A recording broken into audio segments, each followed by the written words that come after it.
when you enter a courtroom, okay, does the woman feel safe? Does the victim feel safe? Is it a safe space for everybody? There are more gender stereotypes and the discrimination towards women where they face barriers to come to the court. Justifying discrimination, justifying violence in the name of tradition, culture, religion.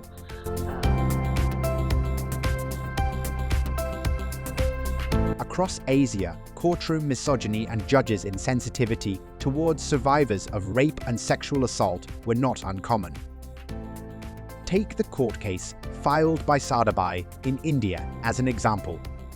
Bai alleged that a male neighbor invaded her house at 2:30 in the morning in April 2020, attempting to sexually harass her. The Madhya Pradesh High Court imposed bizarre bail conditions by mandating the accused to visit Bai at her house again in an attempt to transform a molester into a brother.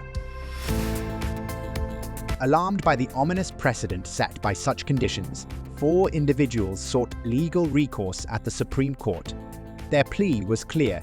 It was a call for clear directives against the trivialization of trauma in rape and sexual assault cases. In its verdict, the Supreme Court not only addressed the immediate concerns, but also laid the groundwork for a profound societal shift. This included the requirement for gender-sensitive training for judges. At the heart of this ruling lies the Bangkok General Guidance for Judges on Applying a Gender Perspective, or the BGG. The Supreme Court of India, in its ruling on the Aparnabat case, this was in March 2021, actually referenced the Bangkok General Guidance. Now, the case mentioned and enumerated the gender stereotypes stated in the BGG and reminded trial court judges to avoid these stereotypes when making their judicial pronouncements and in their decision-making processes. The BGG is a document crafted by judges for judges. Its purpose is to assist fellow judges in adjudicating cases and evaluating evidence without relying on gender stereotypes. This ensures that judicial decisions are grounded on the principles of gender equality and non-discrimination. In South and Southeast Asia, a movement for change is reshaping the legal landscape. The International Commission of Jurists, which facilitated the creation of the BGG, is at the forefront, guiding judges to a new era of legal sensitivity. The BGG has been adopted either formally or informally by judiciaries across South and Southeast Asia. So, for example, in Indonesia, the Supreme Court has already issued an administrative memo formally adopting the BGG.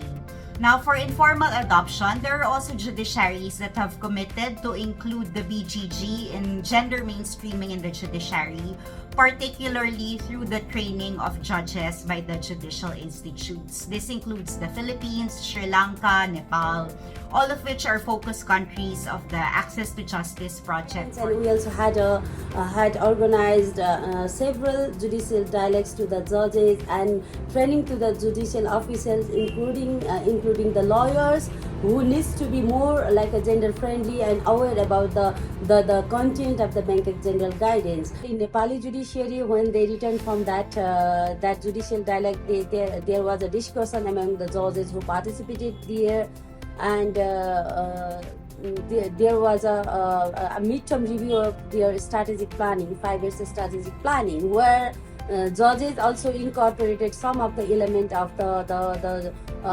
Bangkok General Guidance into that midterm review. We had also like a couple of discussions with the Supreme Court Justice that they are working and discussing to integrate the major content of the BGG into their court regulations and other work of the judiciary.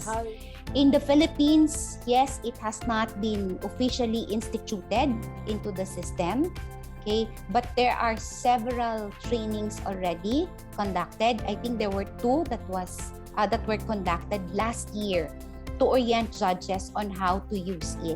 And that in itself is an effort on the part of the Supreme Court to provide the enabling environment.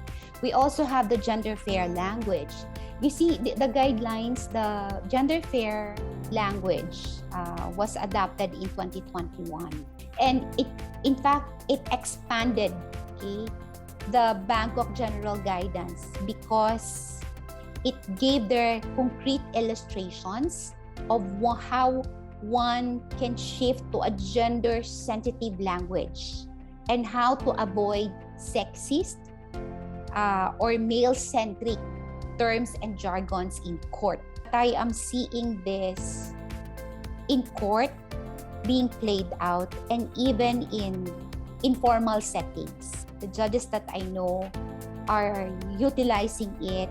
They call out lawyers when some of the lawyers are being gender insensitive, and they remind lawyers that there is a gender neutral, gender fair language issuance by the Supreme Court, even in informal settings. So people are very, very conscious now. So to me, it's not just about how you conduct it, how you write a decision that conceals everything, or how you phrase your sentences in such a way that you are being gender sensitive.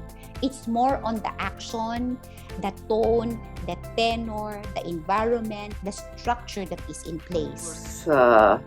This Bangkok guidance is an evolving document, so there is always room to update, to improve, to contextualize.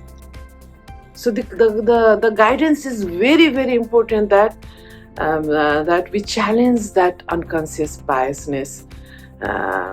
We recognize that it's within us, and it has allowed through the dialogue with the judges to recognize that biasness exists among us, and it also recognizes to make us accountable that we have to throw away that biasness, and we work with non-discrimination and equality framework.